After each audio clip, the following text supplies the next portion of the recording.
In this episode of Rich in Relationship, how to move from stagnation to creation in your family and your business.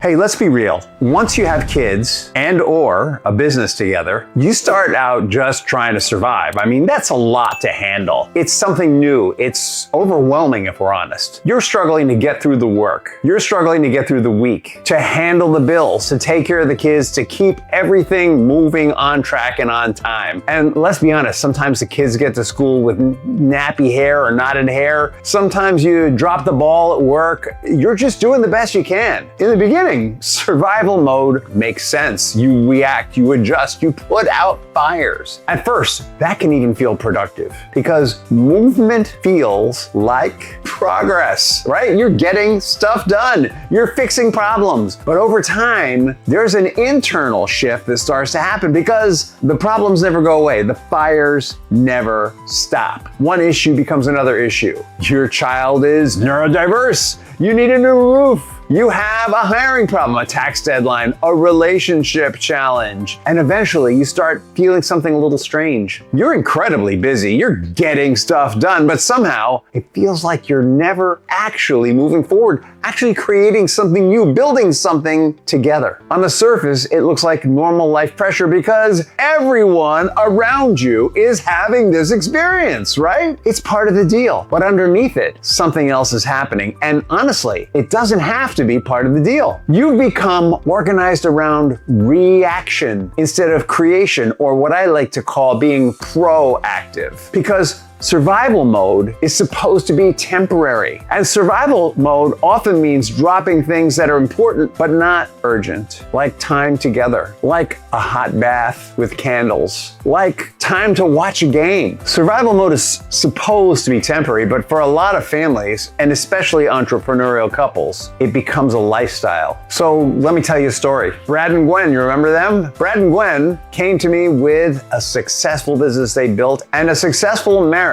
by the standards that they'd seen in social media, let's say, or even what their parents taught them. Their kids were active and healthy. The house was in pretty good order. They had a nice car. Life looked successful from the outside, but they were tired on the inside. And conversations were sounding like, I gotta take care of something. You have the kids tonight. Hey, would you save me some dinner? Or I know Emily and David have been calling, trying to see us. Could we just put them off another week or two? Or maybe it was something more like this. Hey, the accountant wants our numbers. When can we take care of that? Do you know what that we means? It means you, by the way. In their case, if they said we, one person was talking about the other. Or here's a really good one. I got a letter from the state saying that they are penalizing us for being late. I thought you took care of that. Eventually, one of them said, I feel like all we do is put out fires. Well, when we looked deeper, they weren't overwhelmed because of workload. They were overwhelmed because there was no intentional structure around what they were building. Everything felt urgent. Everything felt out of whack, impromptu, ad hoc. And now we're not talking about time management anymore. We're talking about structure or the lack thereof. And honestly, I've lived this myself. I've been there in a family business. There were tasks.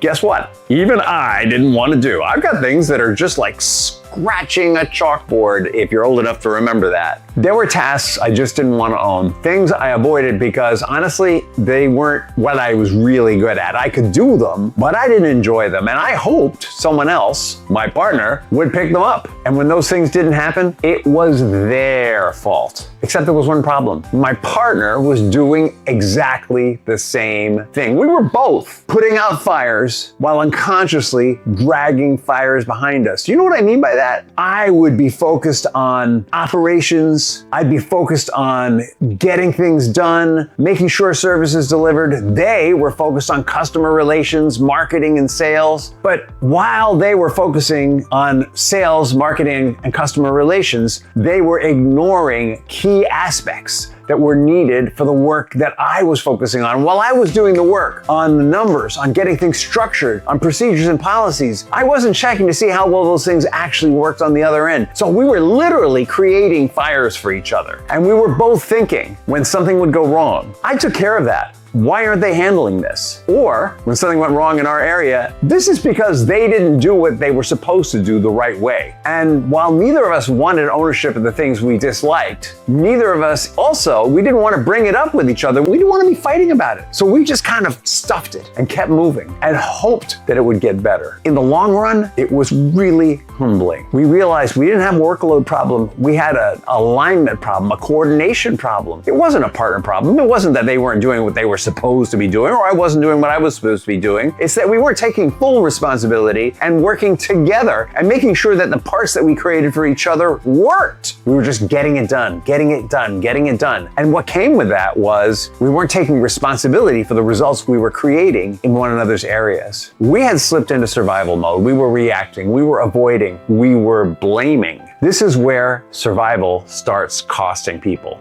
For us, there was less time to dream. We were barely ever laughing and less us time for sure. And there was no joy. And by joy, I mean, joy is like even in the hard times, you know that you're working together and you appreciate one another. You know you're in a valley together, but you know you're going to get to the top of the mountain if you just work together. Well, when you're firefighting, there's no joy. There's just the adrenaline of terror. And honestly, firefighting is almost addictive. I think we were more hooked on the adrenaline rush we got from putting out a fire. We were so hooked on putting out fires that we didn't want to look at the fact that the two of us were causing them with our lack of communication and lack of alignment. It wasn't a time problem. It wasn't a prosperity problem, right? There was money being generated. It just wasn't what could be generated. But it was a prosperity problem also because true prosperity is relational. What we were living was transactional. And when you get transactional in a partnership, inevitably you get to blame, thinking they never do their part, so why should I do more? They're not giving 100%, so why should I give 110? And the truth is, you're not giving 100 when you think that, but you think you are. What started changing things was we stopped asking, do you have that fire? Did you put that one out? Why didn't you put that one out? Oh, I guess I got to do it now. And we started asking, what do we need to do to be proactive so we're not making more fires, right? We're being reactive all the time. And honestly, we got some outside help for that. Honestly, we needed someone to come in and say,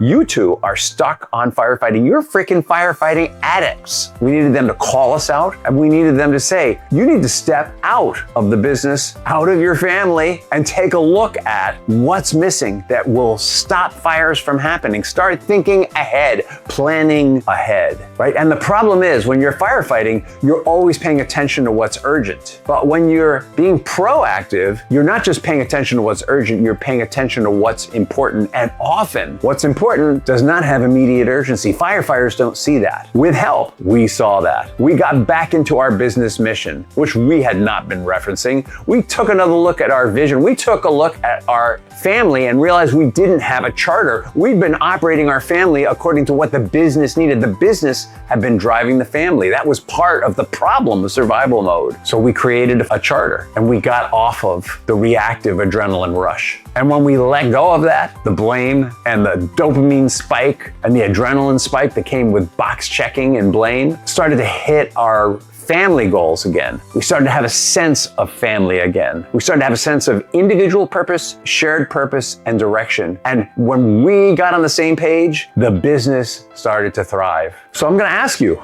what kind of family are you trying to create? And do you have a family charter? A family charter is like mission and vision for your family. A family charter is kind of like a marriage contract on steroids is probably the best way to put it. The marriage contract is a deal that two people make that basically states we will stick by each other and lift each other up and help each other to be our best selves. A family charter is a roadmap to not only how you will be your best selves, but how you will help your kids to be your best selves and how you will be connected to your extended family, community, etc. in order to do that. Once we had our charter mapped out, then we could restructure the business to support the family charter. Because the truth is, we work to support our family. We don't have families so that we have to work. But many of us slip into, oh my God, I've got a family, I have to work. We started to ask, how is this decision, this business decision, going to prosper the business, and how will it serve our family vision? Or is this a decision that's going to take so much away from my family that it's not worth doing? Entrepreneurial couples often accidentally reverse that thinking. They get into the grind, right? The grind is,